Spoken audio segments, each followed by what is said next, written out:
It is, I would say, a milestone because the International Seed Federation has included in its membership the seed industry from all over the world. And the seed industry from all over the world has come together to recognize that low-level presence is a really important issue and that we need to have an international policy. The bonus for us is that it actually has its foundation in a policy that CSTA developed many years ago. And essentially we just want to ensure that trade is maintained and that things can continue the way they always have. As you know, we operate in the seed industry under some pretty strict rules for quality management, seed standards, and they've governed trade for many decades. And we wanted those to serve as the basis for any low-level presence policy.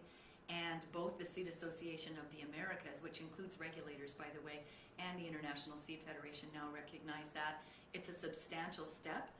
In our perspective, it's a substantial step. We still need to convince the governments, but now we have the seed industries from all over the world willing to do that because they've got this policy as a foundation.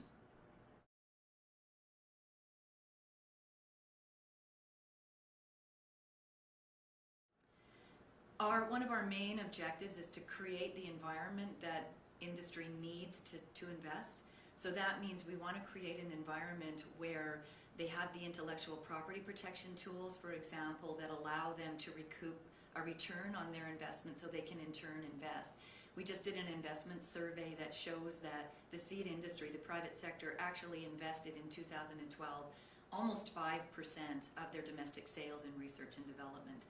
And so we need that. We need the regulatory environment, the variety registration regulatory system, other regulatory environments that allow for the actual sale and production in a timely manner so that they can compete, so that they can recover their costs and then generate more investment.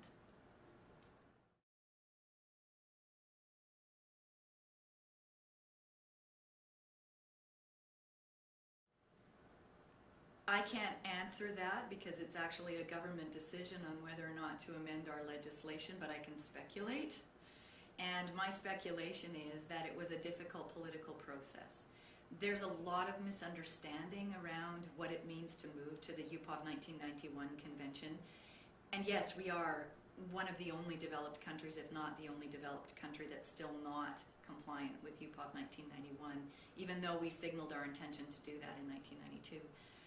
I think that there is so much misunderstanding about what it will actually mean for farmers that people are hesitant and reluctant, and when you're hesitant and reluctant, you tend to be negative.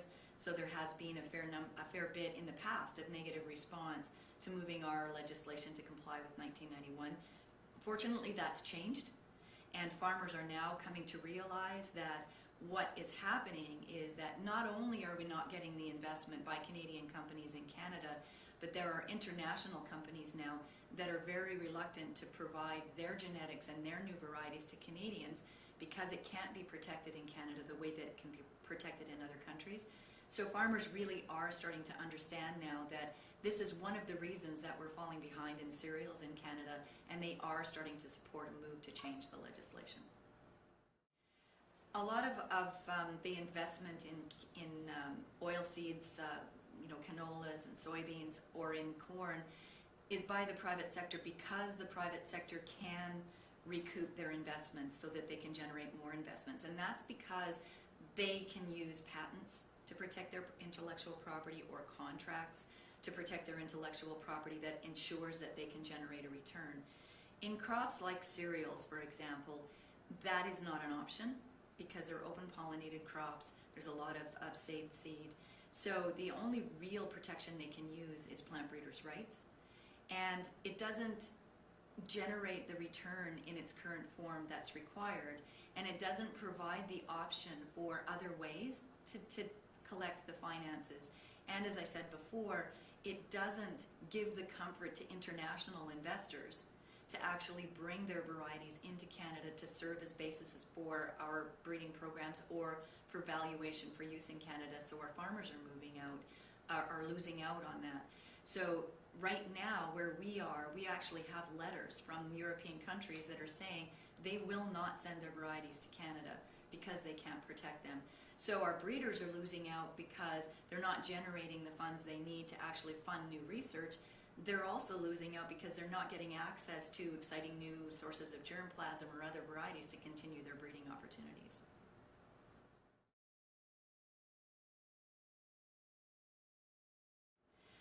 Our board of directors set coexistence planning as a priority a couple of years ago because we know that there's more and more new technology coming into the marketplace, but we also know that our members and the farmers that they serve employ all different kinds of production systems, from organic to conventional, and they are looking forward to new technologies that may be biotech, they may be other new technologies.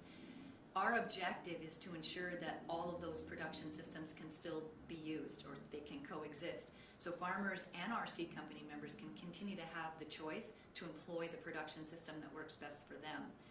What we're doing, what we did was we set this as an objective for all crop kinds. We want to be proactive and put in place best management practices and guidelines that farmers can follow to help to ensure that they will always have that choice, whether they're choosing to use organic or whether they're choosing to try biotechnology.